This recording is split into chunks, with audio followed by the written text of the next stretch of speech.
Good morning. This is written by Mark Del Piero, attorney for Ag Land Trust. The Ag Land Trust Armstrong Ranch is located directly adjacent to the Test Slant well location. This property was acquired with federal and state grant funds with federal revisionary ownership rights for express federal and state required purposes of preserving its prime and productive groundwater dependent agricultural production. No other party may acquire the groundwater rights or use of the aquifers beneath the Ag Land Trust Salinas Valley property. California Civil Code 1007 prohibits any prescriptive acquisition of federally purchased real property or water rights. This means that the archaic salvage water theory is prohibited because the Armstrong Ranch was acquired with public funds for exclusive public uses as required by federal agency, United States Department of Agriculture.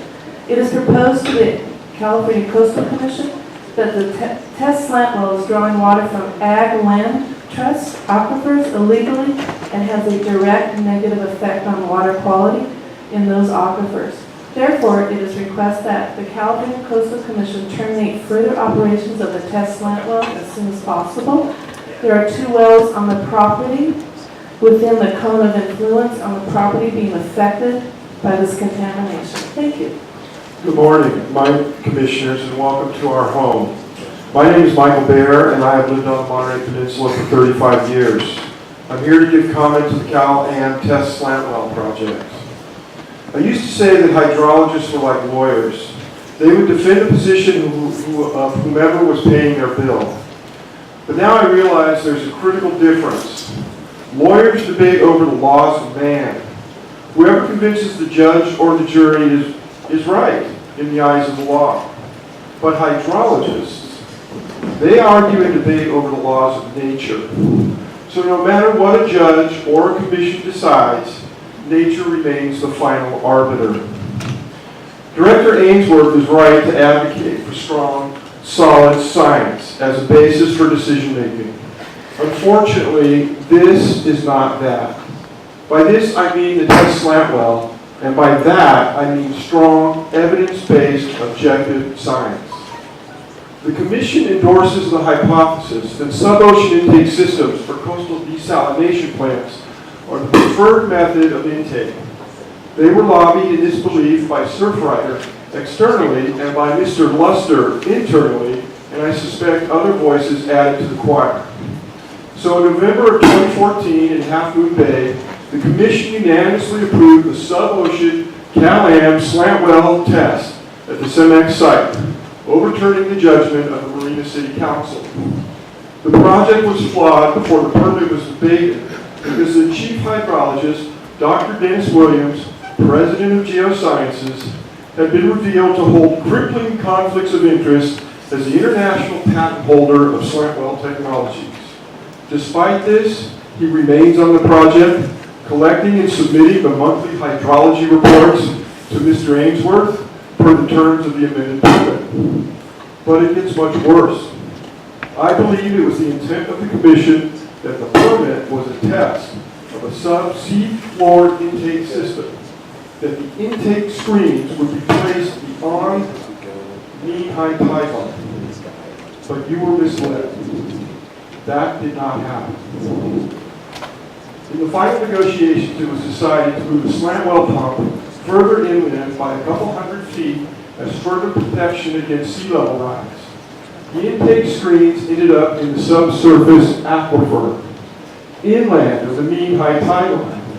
So this is not a test of sub-ocean intake system. This is a groundwater intake system. It gets worse. This is a slant well test on a critically overdrafted coastal aquifer, and it has taken over 1 billion gallons of brackish aquifer water that buffers the land from the seawater table. Thank you. That was 3 minutes? Thank you, yes, thank you. Can I just say one thing? Actually, no, sir, we have a lot of speaker cards we won't be able to get through. I'm request sorry. that Thank you you. agendize this in the future so we can have more than 3 minutes at a time to give Thank you. full information. What we're talking about here is seawater, and this little pie chart shows you what seawater consists of. 96.5% H2O and contaminants. If you go to the next slide, please. The problem with that I see is that it's being analyzed in a laboratory, that is the contaminants in the water. But they ignored the fact that there might be lead there and it's not being tested. There might be mercury there and it's not being tested. It's not being tested for radioactive elements. And there's no check for microscopic sea life in the seawater coming from monitoring wells to determine whether or not sea life has made its way into the aquifer. And I think that this is questionable science. Next slide, please.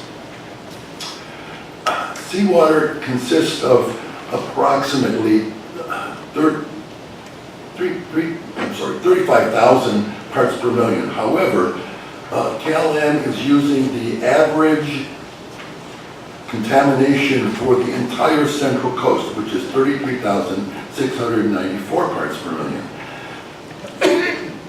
Right now, they're running at about an 88% seawater content in the water that they're drawing with the slant well. I think that they should have taken measurements of the bay water to determine exactly what the seawater content was, as opposed to using the average number for the Central Coast. Next slide, please. This is an example of the baselines that were set by the monitoring wells, and I particularly focused on monitoring well number 4, which is approximately 2,000 feet inland, south of the slant well. That particular monitoring well had a basis of 17,500 parts per million. If you will go to the next slide, please. However, when doing the same measurement using electrical conductivity water, it did not show that 17,500 parts per million. It was closer to 19,000 parts per million. I think this is bad science. If you can't get an agreement between the laboratory results and the electrical conductivity results, then the measurements should be thrown out. Next slide, please. This slide shows the 3 sensors that are monitoring the water in that monitoring well number 4. As it turns out, the rate of increase of contamination of solids in the aquifer that is being monitored by this monitoring well has gone up approximately 2,500 parts per million. Thank you very much. Hi, Commissioners. Thanks for hearing from us. I've been involved in regulating. Sorry to interrupt, sir. Could you please state your name for the record? I'm Bob Burke, Thank as you you. call. I've been involved in regulated utilities for over 45 years and have worked in both volunteer and paid positions in electric, water, and communications. Currently, I head an organization named Regulatory Liaisons, and I am here in opposition to both the slant well as well as the desal plant that would follow it should a production slant well be approved. I believe it to be adverse or inconsistent with California Code 30250 because the slant well and the desal plant have significant adverse effects both individually and cumulatively on coastal water and human resources. For a number of years, the Monterey business community has been trying to get an increased supply of water in the area, while, for lack of a better word, shutting the expenses off on Monterey's residential consumers. The residential water rates are so much higher than the business water rates based on the pricing that's been filed and approved by the Public Utility Commission, that residential customers are now receiving water bills the size of mortgage or in rent payments. The placement of a desal plant and its required seawater intake will add something between 50 and 75% in total price to the consumers, and we think this would be a travesty. Just for comparison, the highest rate paid by consumers for water is almost $6 per 100 cubic feet, for 100 per 100 gallons. The highest price paid by businesses in the area is $2.91 per 100 gallons. These are both outrageous costs. So we beg you to order an end to the slant well that's there now and not approve a production desal plant. And that's all I have, and I would take your questions if you had any. Good morning. Thank you. My name is George Riley. I'm going to go, I want to repeat a couple of things that have already been said. One, you're congratulated on taking an innovative and brave decision to approve the slant well. That's not a particularly innovative and brave decision. It was recommended by various state agencies to undertake this kind of project. The condition was, is it feasible? And that's a question I want to raise with your group as well as with staff. I was impressed last night at the reception when your executive director, Mr. Ainsworth, made quite an eloquent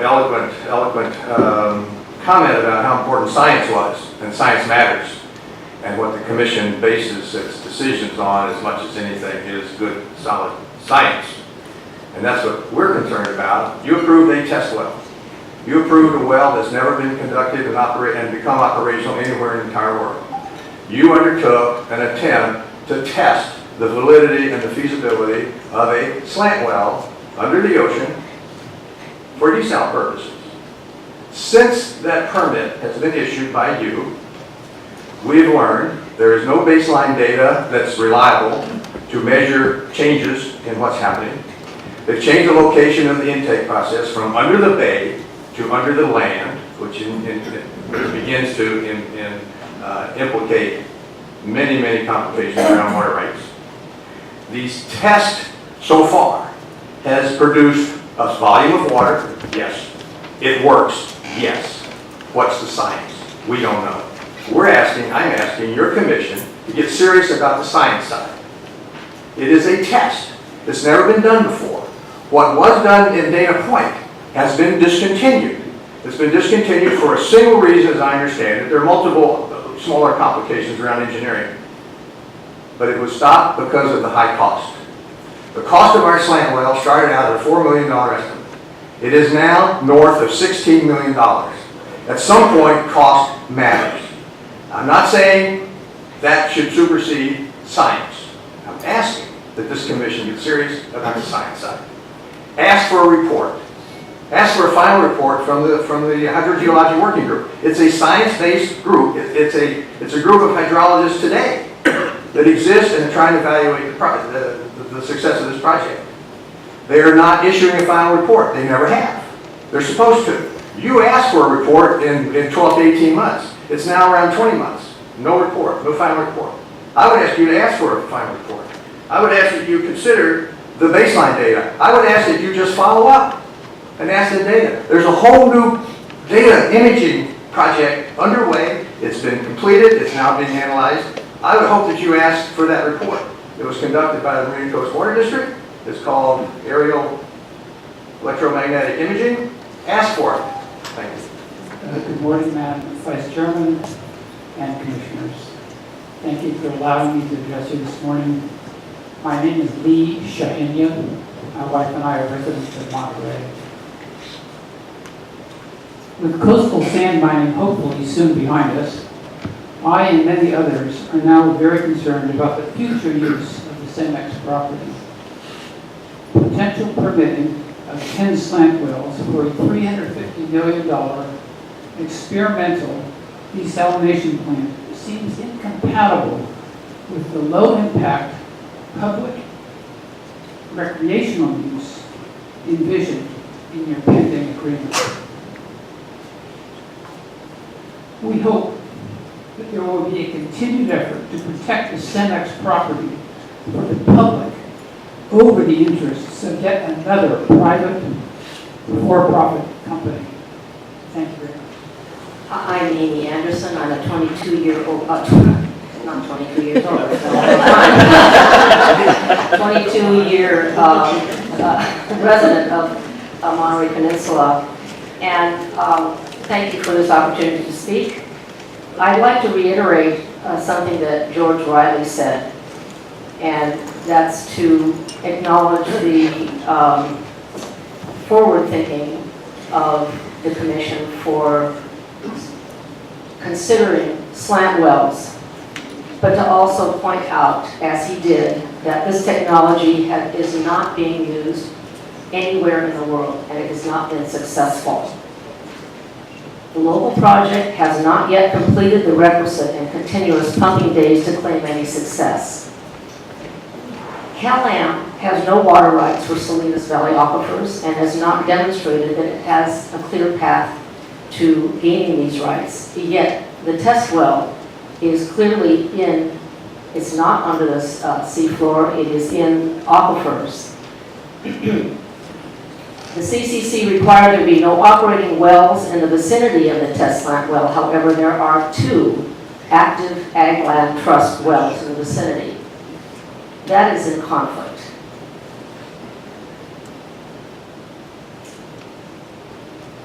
Let's see. As opposed to something a previous speaker said, there have been attractive water supply alternatives that have been delayed and are being ignored while slant wells are being promoted. The state cease and desist order hangs over the peninsula. And as someone else said, we now have the most expensive water in the country. And CalAmp has not produced 1 drop of new water. All the new water has been produced by the Monterey Peninsula Water Management District, and I believe it's called Pure Water now. So we need other options in this community. We need you to consider to allow us to move ahead with other options that will not have years of litigation following what's likely to happen to the slant wells. So thank you for your consideration, and let's look at the science. Good morning. My name is Jan Schreiner. I am an elected member of the Marina Coast Water District Board, serving in my 2nd term, but not today representing the board or the district at all. I just want to talk about a few points that are related to my experience with the water district. In 2012, there was an electrical resistivity tomography imaging program around Monterey Bay. It was accomplished and reported by Stanford. I went to the presentation and learned that it can be done aerially.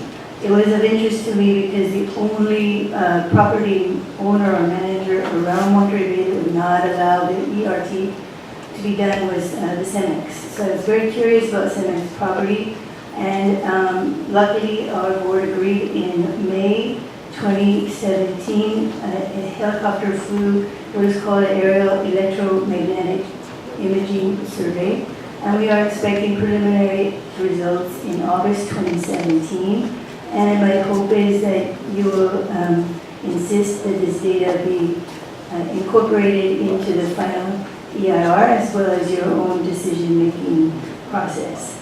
In regards to the term feasibility in definition and use, I also want to read to you a little bit about the draft EIR for the future proposed slant wells based on what we are determining with the test well that you have previously approved. In the erosion section of the EIR 4.2, according to the evaluation criteria for coastal erosion, the proposed project would cause a significant impact if it accelerated and exacerbated natural rates of coastal erosion scour or dune retreat, resulting in a severe adverse change in the coastal environment.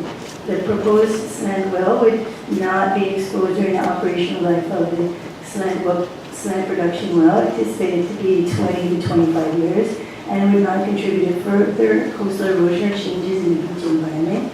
Therefore, proposed location of proposed slant wells would not represent potential erosion hazard, would not contribute to significant impact of the proposed project. However, given this test slant well's forward location of the beach, it will, if exposed, the subsurface slant well could contribute to accelerated and/or exacerbated natural rates of coastal erosion, scour, and dune retreat that could alter the natural coast environment. So I would like to request that you remove the sand well, and that you remember any future water project should not jump from one illegal taking of the source water to another. There are groundwater rights to consider under feasibility as well. So thank you for your time.